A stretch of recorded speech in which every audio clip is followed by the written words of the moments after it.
wala ho doon sinasabing fragmentation. Pero bakit po ito? Ang lapit lang ho ng White Plains at saka ng EDSA Shrine para sa parehong araw pero hiwalay naman ang parang merong division po. Kahit to sabihin pang katiting pero meron Doc. Noon, meron ding fragmentation, hindi lang halata kasi bato-bato sa langit, may grupo no na nag-boycott na sabi nila hindi sila magpa-participate noon sa pagsuporta kay Cory Aquino laban kay President Ferdinand Marcos. So wala sila sa EDSA noon. Pero dahil wala silang counter rally, hindi nakikita yung pagkakahati. Sa ngayon, napaka-overt, kitang-kita natin. Critical hours ay yung pong harapan no ng Campo Aguinaldo at saka po ng Campo Crame, Doctor. So Yes, yung tama pong dalawang yan, akala ay talaga at habang mayroong bumababang helicopter ni Colonel Sotelo at the time, nare-recall po namin, ako po nasa bahagi ako ng Campo Crame ng mga panuno na yun, talagang minsan wala pa social media, may mga dumadating ko ng mga impormasyon na kinakailangang i-validate. Pero nawala ho, hindi ho na hinalintana ng mga tao. Hinarang pa nga nila ho yung tangke doon sa sa may Ortigas ng grupo ni General Tadyara. Tama. Doc.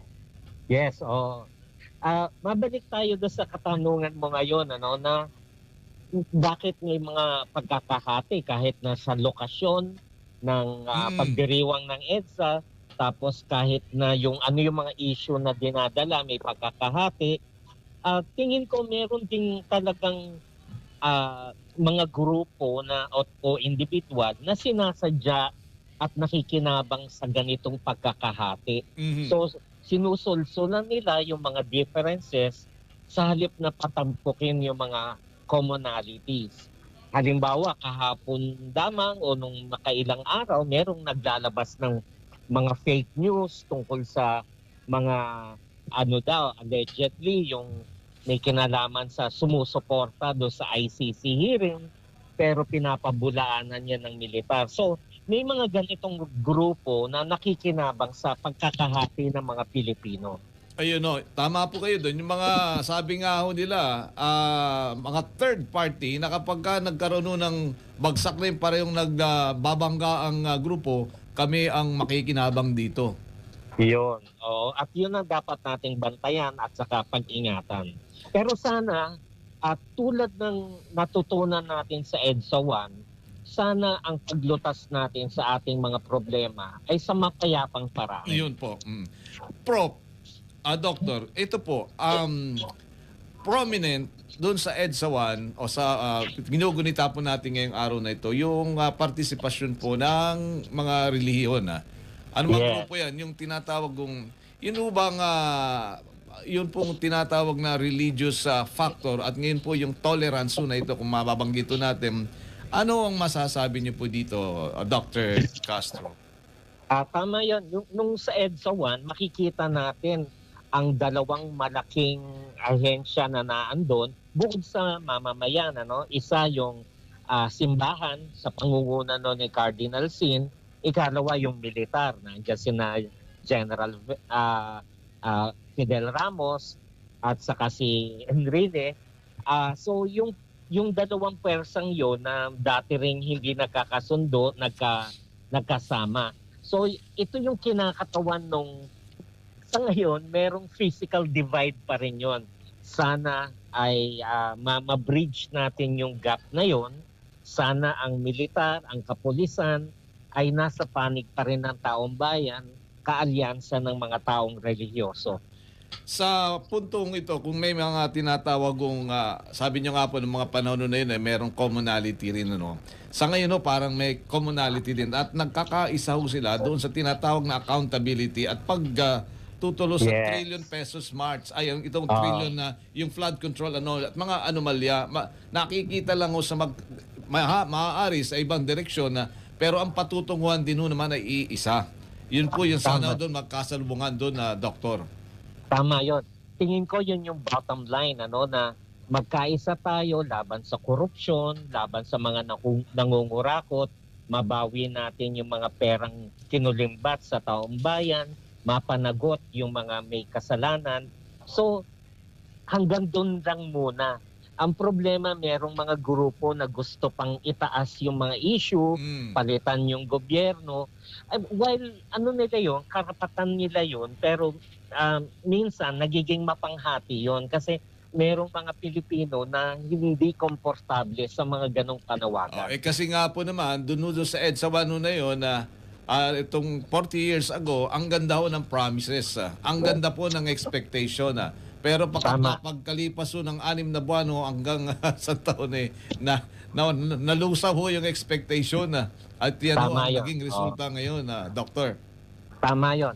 Ang EDSA 1 ay isang diwa, isang vision, pero unfulfilled siya. Maraming hindi niya natugunan. Marami siyang ipinangako, pero hindi ganap na nakuha.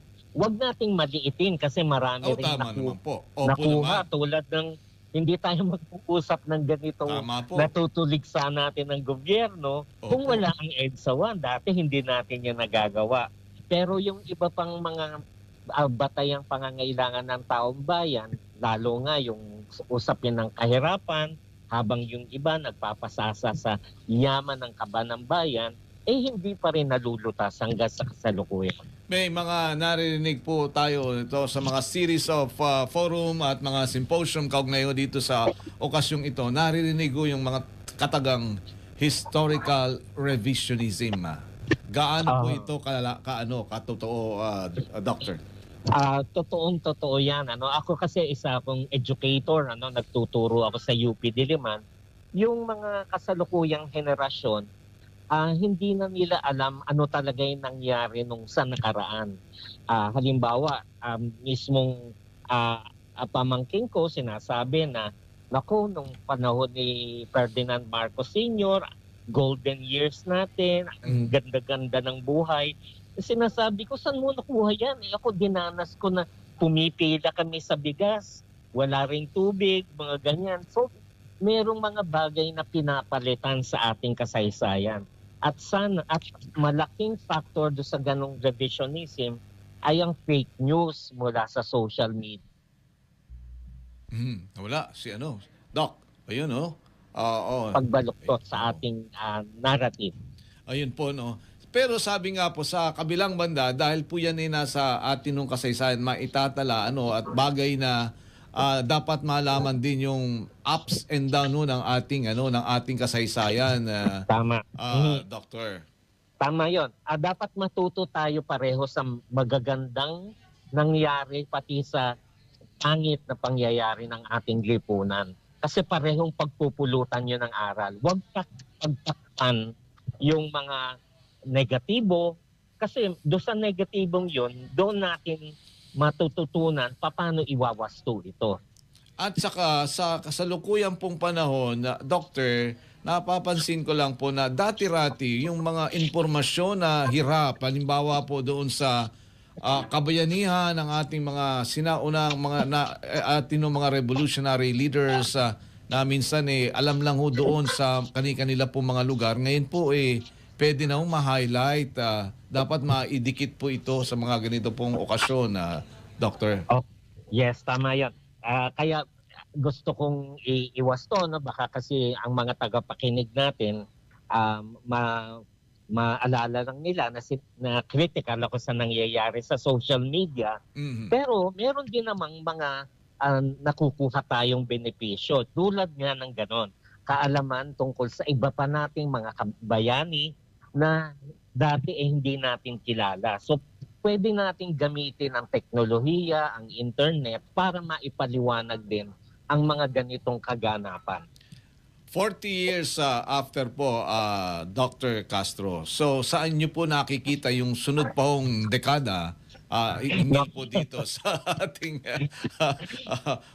tatawag kong people power na tiningala rin po naman ng buong daigdig. Sabi nga, may sinundan niya ng mga, anong tawag doon, mga Velvet Revolution sa Czechoslovakia at iba pang mga lungsod o lugar dito sa ating bayan, sa ating daigdig. Tama.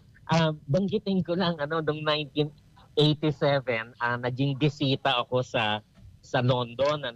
Tapos, sila ron ay talagang lahat interesado. Uy, ano nangyari sa Pilipinas? Gusto naming matutunan. So, doon mo ma-feel na proud, parang nasa sentro ang mga Pilipino nung kapanahunan yon, na dahil sa ating karanasan nung EDSA nung 1986.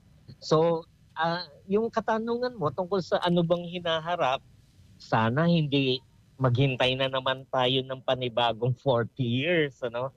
Sana sa kagyat magkaroon ng kalutasan itong mga investigasyon tungkol sa korupsyon. Alam ko nababagalan ng maraming Pilipino. Ako rin nababagalan. Pero sana mapabilis ito para makita ng taong bayan na meron pa rin naman palang pag-asa. May mga bagay pa rin tayong kayang marating na hindi na i-push sa nakaraan. Dr. Nestor Castro, sir. Salamat po sa oras ay pinagkaloob nyo. Kahit may kling panahon, pinagbigyan at pinaunlakan kami at tinugon ang aming mga tanong. Sa ulitin po. Maraming salamat din, Benji, at maraming salamat sa ating mga tagapakinig. Si Dr. Nestor Castro, isa pong cultural anthropologist, mga kaabante. Labas muna po tayo, no, bago tayo dumako pa sa ibang mga issue, iba pa balita. Naku, meron daw hong delegasyon daw ho ng Southern Tagalog na dadalo sa EDSA 40. Hinarang ng mga pulis sa Santa Mesa. Umaabante po naman sa balita, abante reporter Nilo Dagos. Nilo! Abante Radyo Live Report. Isang delegasyon mula sa Timog Katagalugan ang hinarang ng pulisya sa kahabaan ng Foresta Street sa Santa Mesa, Maynila habang patungo sana sa pagunita ng ika-40 anibersaryo ng EDSA People Power. Tinigil ng mga ang mga sasakyang jeep at van na sinasakyan ng mga delegado na binubuo ng mga manggagawa at kabataan dahil sa umano sa issue ng obstruction sa kalsada. Giit ang delegasyon, wala silang nilabag na batas trapiko at bahagi lamang sila ng national na programa sa EDSA Shrine para sa pag-alala sa makasaysayang People Power. Dahil sa pagharang, agad na nagkasa ng lightning protest ang grupo sa lugar upang kundinahin ang umano'y panggigipit at iginiit ang kanilang karapatan sa malayang pagpapahayag at mapayapang pagpoprotesta.